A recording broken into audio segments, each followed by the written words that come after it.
সকলকে জয় যিশু বন্ধুরা। আমি জয়মণ্ডল আপনাদের সকলকে আবার স্বাগত জানাই আমার ইউটিউব চ্যানেলে। বন্ধুরা, আজকে আমি আপনাদের জন্য একটি ঈশ্বরের বাক্য নিয়ে এসেছি। আজকে আমার বাক্যের বিষয় হলো খ্রিস্টীয় জীবনে প্রার্থনা কেন অত্যন্ত গুরুত্বপূর্ণ। বন্ধুরা, আমরা সবাই খ্রিস্টীয় জীবনে প্রার্থনা করি। শুধু খ্রিস্টীয় জীবনে নয়, অন্যান্য ধর্মের মধ্যেও প্রার্থনা করা হয়। কিন্তু খ্রিস্টীয় জীবনে আমরা প্রার্থনাকে এতটা গুরুত্বপূর্ণ কেন বলি? বন্ধু, আমরা যদি বাইবেল পথ খুলি, প্রথম থেসেলনিকীয় তার 5:17 পদ বলে, নিরন্তর প্রার্থনা করো। এর মানে কি আমি খাবো না, কোথাও যাব না, সারাদিন রাত প্রার্থনা করব? বন্ধুরা, আজকে আমি আপনাদেরকে এই বাক্যে সেটাই বলবো কি আমাদের জীবনে প্রার্থনার এত গুরুত্ব কেন, এবং আমাদেরকে কেমন প্রার্থনা করা উচিত, এবং প্রার্থনা আমাদের জন্য কেন গুরুত্বপূর্ণ, প্রার্থনা আমাদেরকে কিভাবে সাহায্য করতে পারে। আসুন ঈশ্বরের বাক্যে যাওয়ার আগে ছোট একটি প্রার্থনা করি।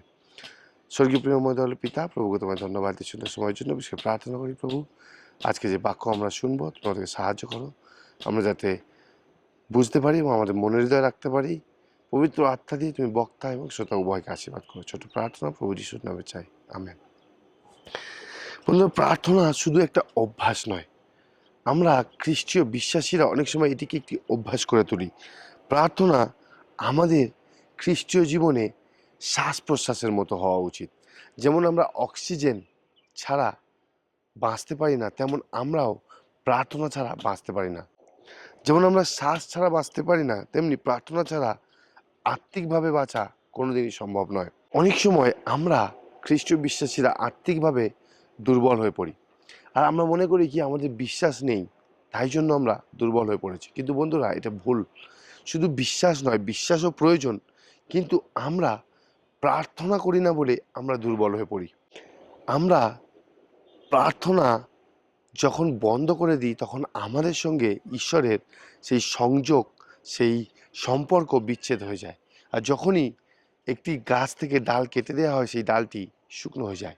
তাই একই রকমভাবে আমরা যখনই আমাদের সৃষ্টিকর্তা থেকে আলাদা হয়ে যাই, তখনই আমরা আমাদের জীবনে দুর্বল হয়ে পড়ি। প্রার্থনা আমাদেরকে ঈশ্বরের সাথে যুক্ত করে। প্রার্থনা হলো ঈশ্বরের সাথে আমাদের ব্যক্তিগত কথা বলা। যেমন আমরা আমাদের পরিবারের সঙ্গে কথা বলি, তেমন আমাদের সঙ্গে ঈশ্বরের যে কথোপকথন শুধুমাত্র প্রার্থনার মধ্যে দিয়ে হয়। বাইবেল বলে, জিরোমীয় তার 33 পদে, আমাকে ডাকো, আমি তোমাকে উত্তর দেব। বন্ধুরা, আমরা ঈশ্বরকে ডাকতে পারি প্রার্থনার মাধ্যমে, আর সে আমাদের প্রার্থনার উত্তর নিশ্চয়ই দেবে। তাই মনে রাখবেন, আপনারা যখন প্রার্থনা করেন, আমি যখন প্রার্থনা করি, তখন আমরা শূন্যে কথা বলি না বা একা একা কথা বলি না, আমরা জীবন্ত ঈশ্বরের সঙ্গে কথোপকথন করি। প্রার্থনা ছাড়া খ্রিস্ট ধর্ম শুধুমাত্র একটি রীতি বা একটি ধর্ম থেকে যায়। আজকে আমরা সবথেকে গুরুত্বপূর্ণ অংশটি নেব, আর সেটি হলো প্রার্থনা আমাদেরকে শক্তি দেয় পাপ থেকে দূরে থাকার জন্য, পাপ থেকে উদ্ধার পাওয়ার জন্য, পাপকে আমাদের জীবন থেকে দূর করার জন্য। আমরা এমন একটি পৃথিবীতে বসবাস করি যেখানে পাপ প্রলোভন সর্বসময় আমাদের জীবনে আছে। তাই বাইবেল আমাদেরকে বলে, মথি লিখিত সুসমাচার তার 26 অধ্যায় 41 পদে, জাগ্রত থাকো এবং প্রার্থনা করো যাতে তোমরা পরীক্ষায় না পড়ো।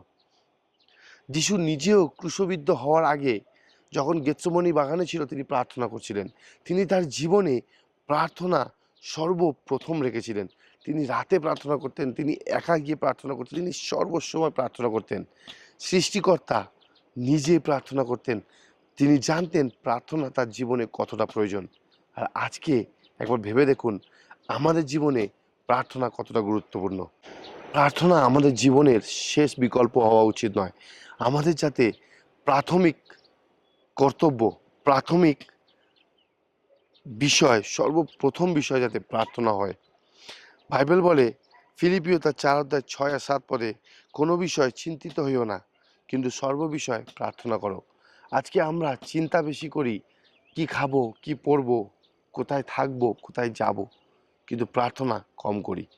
বাইবেল বলছে, সাধু পল আমাদেরকে আশ্বাস দিচ্ছে, আমরা যাতে প্রার্থনা করি, চিন্তা কম করি।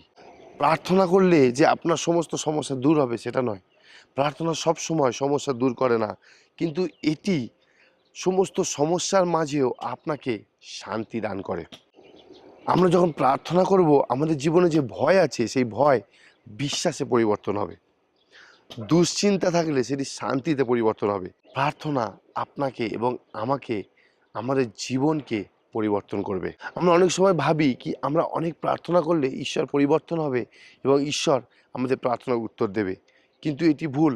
প্রার্থনা আমরা যখন বেশি করব, আমাদের জীবন আধ্যাত্মিকভাবে অনেক পরিবর্তন হবে। রাজা দাউদ যখন পাপ করেছিলেন, গীত সংহিতা 51:10 তিনি প্রার্থনা করছিলেন, হে ঈশ্বর, আমার মধ্যে একটি শুদ্ধ হৃদয় সৃষ্টি করো। তিনি চাইছিলেন সে যাতে নিজে পরিবর্তন হতে পারে প্রার্থনার মাধ্যমে। আপনি যত বেশি প্রার্থনা করবেন তত বেশি আপনার চরিত্র প্রভু যিশুর মতো হবে। প্রার্থনা আমাদের জীবনে ঈশ্বরের শক্তি নিয়ে আসে। ঈশ্বর প্রার্থনার মাধ্যমে আমাদের জীবনে কাজ করতে পারে।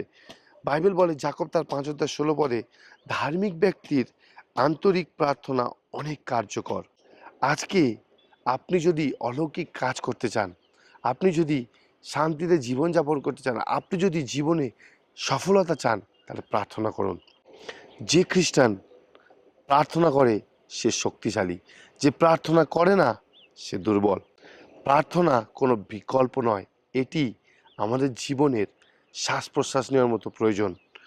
প্রার্থনা ছাড়া আমরা দুর্বল হয়ে পড়ি, ঈশ্বর থেকে দূরে সরে চলে যাই।